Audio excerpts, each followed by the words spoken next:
Hello everyone, welcome back to Season 9 of LOA Prime. This is round 6 of the championship at the track that sounds like a sneeze. It's Jerez! My name's Gareth, and joining me once again in commentary, it's our own unit of energy, it's Jools. Jools, how you doing? Hello, Moto. Hello, Moto to you. And that is appropriate because we are using the Moto layout without the chicane at the end of the lap. Yeah, I mean, not many people in our audience probably get that because most of our drivers also are too young. Yes, I love that motor right there. It made me joy. Yeah. We're just taking a look. We've missed the top split. It's the Club 1500, which is much more exciting because it's actually a fight rather than a stomping. Yes, indeed. Yeah. But behind Alex Murphy, there is a good fight between Gavin Kelly, Rob Miller, and a few other drivers. Rob Miller and Gavin Kelly looking like a really nice fight for P2, actually, though. So, and Stu Liguri, Wizards, Black Sapphire, and the A team all having a nice scrap for second place in the Teams Championship. Indeed, they are. Looking at the grid, then, it's Alex Murphy on pole position once again from Rob Miller and Gavin Kelly and Tom Malarin. So, all of the sort of drivers that I just mentioned, there they are up there. Ben Chalcraft, David Glugakeki, a great result for him in P6. Russell Bright in 7th, Gareth Winslade in 8th. So no slots, no glory, covering the 4th row of the grid. Stephen Maxwell in 9th, Chris Forrester, nice result for him in 10th place. Chris White is on holiday this round. We're looking forward to seeing him back for the end of the season. James Pepper's in 11th, Carlos Navarro. Then we've got Rich Meester, Simon Guymer, Dan Rice, Steve Pepper and Mark Zeff. Now I see Mark making a return. He's been absent for quite a few rounds. Indeed, yes. Since Spa, I believe. So what's that, 4 races? Wow, we're racing already then. Yeah, Malarin in the pits because he's serving a penalty. Oh, spanky, naughty. So Alex leading the way into turn 1. Rob's looking to the outside, as is Kelly trying to make a pass as well. Looks like all the drivers safely through turn 1 then, and now into the slow turn 2 and very fast turns 3 and 4. Just an acceleration zone, these two, aren't they? Indeed, yeah. But they have to slow down a bit for this next right-hander they're coming up to now. Yeah, very, very long corner, and it leads on to the longest straight and the best passing opportunity of the track. You can see the two No Slots, No Glory cars very close together behind David Glugakeki. And listening to the podcast after this race, we will hear David talking about this event, and if he had tell you how to say his name. Bit of a lock up there from one of the No Slots, No Glories. Yeah, and it's Pepper look very close up. There's James Pepper. He's had a great start, look, up with those guys. There's 3 more camels behind that as well. The top 4 have managed to make a bit of a breakaway. Chalcraft as well. Winslade through on David then, and that's James Pepper getting his way through as well. We see Bright versus Maxwell a little further back. Here's the front runners then, and is Alex Murphy easing away a little bit from Rob Miller. 4 tenths between the two. A few tenths back to Kelly in 3rd. Glugakeki going around the outside of Pepper into the final corner. Absolutely great move there by Glugakeki. Now Pepper's immediately under attack from Bright. Yeah, here comes Russell Bright up to T1. Interesting. Oh, big lock up for James there, going wide. How many places is he going to lose? He slots back in behind Maxwell. See if he can get it gathered up and start to make progress forward again. Yeah, it's Mark Zefflick threatening Rich Meesters, and they're both doing battle with Chris Forrester there, the sole McLaren car. Yeah, Zeff made quite a few places up from the starters. Oh no!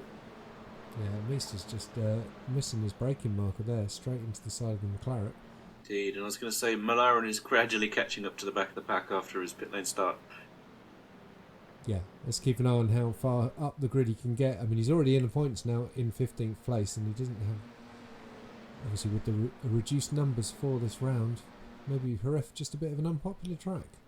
I think a lot of the drivers don't have it, but it's I don't know, it suits the F4 cars a bit better than the prototypes we raced here. Mm-hmm. A bit easier to pass in these cars than it is in the prototypes. But it's not entirely popular. Carlos Navarro, they're doing battle with Dan Rice and with Steve Pepper, I beg your pardon, in 21. Get it right. Just 3 clubbers on the grid today, are currently being led by Rice. Yeah, big look up there for James once again. Maxwell putting Russell under enormous pressure here, and David's not finished with Winslade just ahead of him, look, as they come up into T1. Maxwell looking to the inside of Bright. Both no slots, no glory under an enormous amount of pressure then. Winslade hanging on round the outside, and then that's going to give him the inside for these pair of left-handers.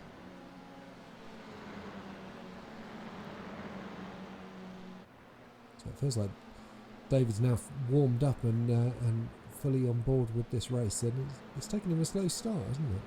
Indeed, looked like he got a tight line there. Managed to get tuck in behind Winslade into his slipstream. See if he's going to try and make a move into the corner. Oh, big wide moment there for Steve Pepper, and looks like he's hit the wall. Indeed. And Winslade's held on. Look. Yes.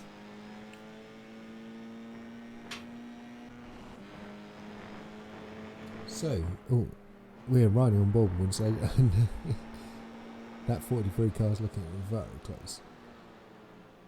Yeah, and that's allowing Bright to catch up as these two battle. Winslade goes wide, Glugakeke through. Very nice move by Glugakeke there, didn't waste any time. It's a bit of a train here, this is quite good. That's the Grand Prix chicane there, I believe. Yeah, the drivers voted against having that. And then I spoke to someone else who said they really liked it. Well, that's the trouble with opinions, isn't it? New fastest lap for Alex Murphy, and look at that, only a thousandth of a second faster than Rob Miller behind him. The two no slots, no glory, now nose to tail. And here comes Tom Laren then, making a move on Dan Rice into T1, and he's through. He is. Progress. P12. Yeah. Well, he was 15th last time we checked in. No, he's now 12th. Yeah. Pretty rapid progress. Yeah. It has to be said. No change in the top 3. Obviously, Childcraft is up 1 because Malarin didn't start. Yeah. Or didn't take the grid, I should say. Bright shaping to the inside of Winslade. Oh, Winslade, big lock up as he looked like he just missed his braking marker there. Maxwell is trying to pass Bright as well. Winslade on the inside, Bright to the outside. So head through the second of the fast left-handers. Is there going to be a change of team order? Oh, contact! Oh, he's gone flying. Let's hope they don't hit any other drivers. Oh dear, dizzy. Gets it stopped on the curb though. That was Malarin. That's Malarin taking to the gravel to avoid. I'm going to say, it looks like Winslade held his line there, and looks like Bright came into the side of him. Maybe didn't quite realise how close he was. Yeah, a bit of an unfortunate team error. And there'll be words had in the pits, I'm sure. Although these two are very chill. Big lock up from Winslade as he tries to get it slowed down into the pit lane. And Malarin putting the move on Rice for P10 then. Yeah, a couple more places picked up. So he's only a couple of places off getting the reverse grid pole here. That is true. But he needs to find about 5 seconds to Simon Geimer, who is currently the man in that position. Winslade has made use of his pit quick repair and is leaving the pits in P13. So Miller is struggling to just hang on. He's using the slipstream here. And they've also broken away from Kelly, who's battling a bit with Childcraft. And we've got like a bit of a train from Maxwell down to Geimer. Just 3 cars. And everybody else is starting to spread out a bit. Yeah, it's a bit of a shame considering the amount of amazing races we've commentated on over the 2 seasons of F4 that the LOA has had. And there's Maxwell. Gets out of the way. Error. Oh, agonising. He's got to wait so many places. Lauren's now up one into P9 for Maxwell. One more, and he's got that pole. Yeah. What's the gap then? 2 seconds to Mark Zeff. Maybe not one of Mark's preferred tracks then. He's a very rapid driver, is Mark. Got 14 seconds off the lead already on lap 6. Simon Guymer shaping up on James Pepper. Well, I mean, when you start from the back, you're going to be quite a few seconds already after lap 1. This is true. Yeah, good point.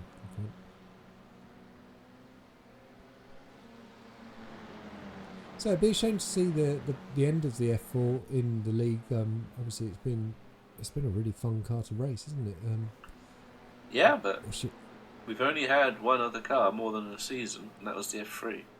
So to get 2 seasons is a bit of a novelty in the Prime Championship. It is indeed, yeah. And we're going to the IndyCar. Is it the IR18? Yep, the IR18. It's got push to pass. It's got different types of tyres. There should be some pit stops. Yeah. Longer races, so a bit of strategy in there. And I believe it should get rain soon, so the chance of wet races for it as well, possibly.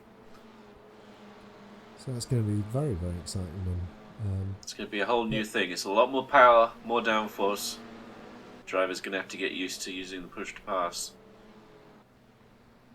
Yeah.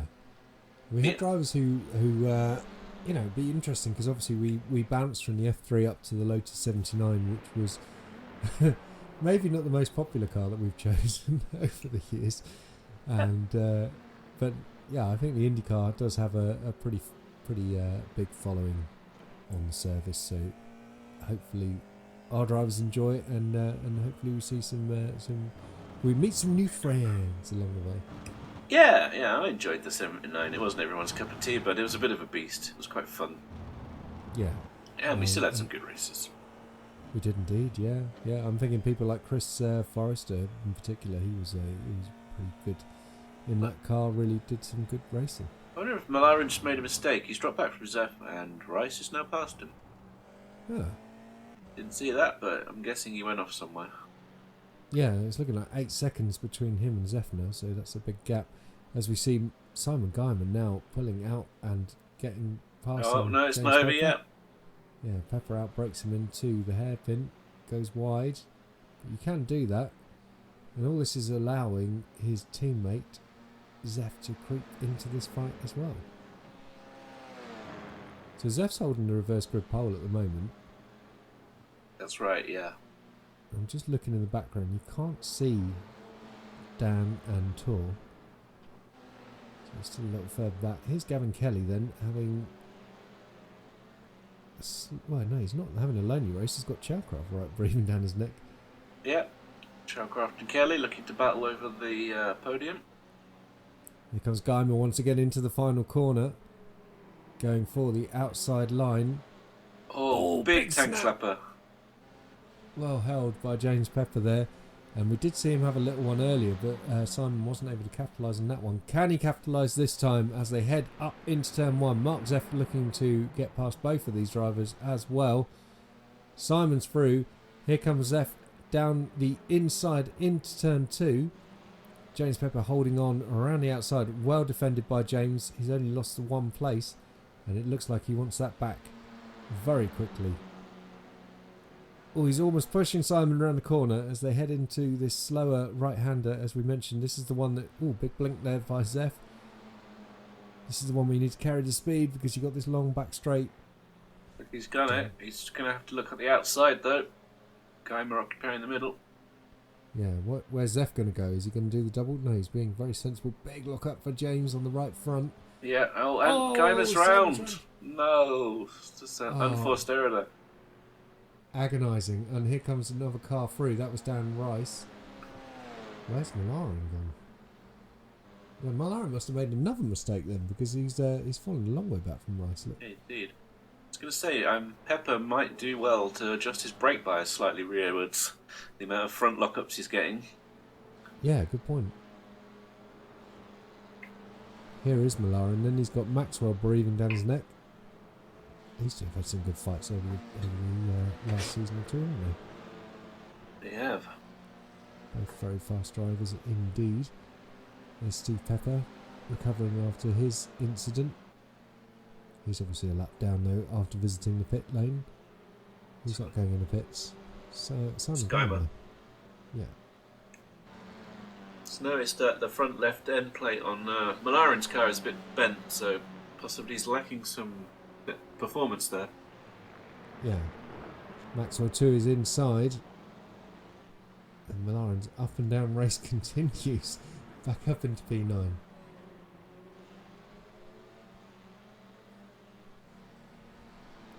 Lap 9 of 12. Looking in on the lead battle, and you can see it's now 7/10 of a second between Murphy and Miller. And Kelly and Chalcroft still circulating very close together. Yeah, you have to say that it's gonna. Miller's probably hoping for a mistake from Murphy at this point. Can't really get any closer than that 6 or 7 tenths. Yeah. There is Kelly, and there is Chalcroft.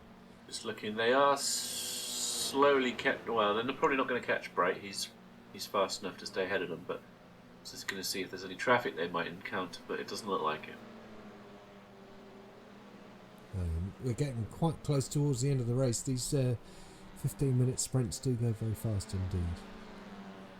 There goes Alex Murphy and Rob Miller, the lead two cars. Have been a class apart of the rest of the field this race, has to be said. Indeed, they have. So 2 more rounds with this car then. We're going to Watkins Glen, which is a big favourite with a lot of drivers in the league, so that should be a lot of fun, shouldn't it? I'm hoping for a big turnout there. And rounding out the season and our F4 racing at Suzuka.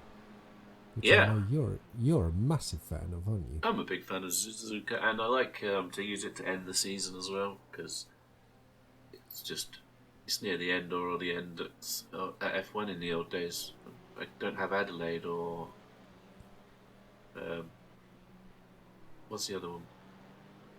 The one that they go to now, Melbourne. Melbourne, yeah. Yeah, I don't have either of those as an option.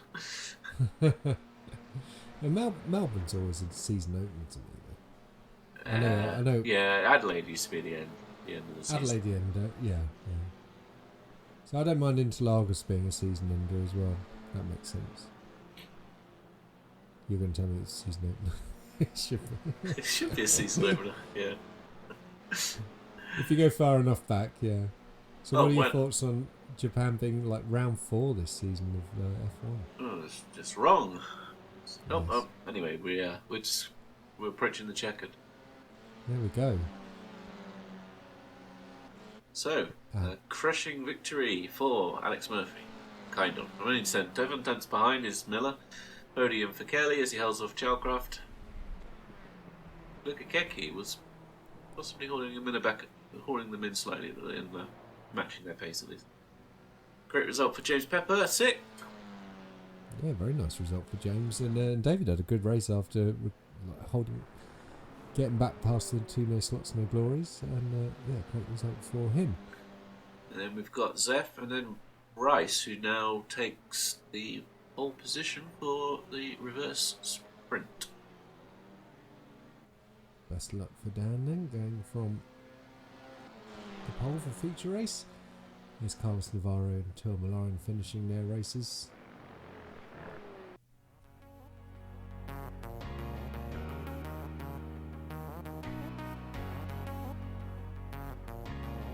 So the field got slightly strung out there, it has to be said, so we had some exciting racing at times, and Alex Murphy picking up the win from Rob Miller, Gavin Kelly running out the podium, Ben Chalcroft, David Lukakeki, James Pepper, Mark Zeff, Dan Rice on reverse grid pole, Stephen Maxwell, Carlos Navarro, Tyler Malarin, Rich Meester, Simon Geimer, Gareth Winslade and Russell Bright, both picking up points for the No Slots No Glory team just about, and it's Steve Pepper and Chris Forrester who missed out. Next up on the channel then, we will be going back to Jerez for the reverse grid feature race. Do make sure you check that out. Club 1500, it's Dan Rice picking up the win. Congratulations to him, Rich Meesters and Steve Pepper, second and third. So, as you say, Jools, only 3 of them on the grid. Showing that it's high time that we have a rethink on Club 1500. And I'm looking forward to parking it and getting that new order going next season. To get onto Merrin to get him to finish the rating system. Yeah, we need our L rating. So there's our socials. Do give the video a like, please, if you enjoyed it, and come say hi on the Discord if you'd like to get involved and come race with the LOA. We'll see you next time. Bye, Jools. Bye.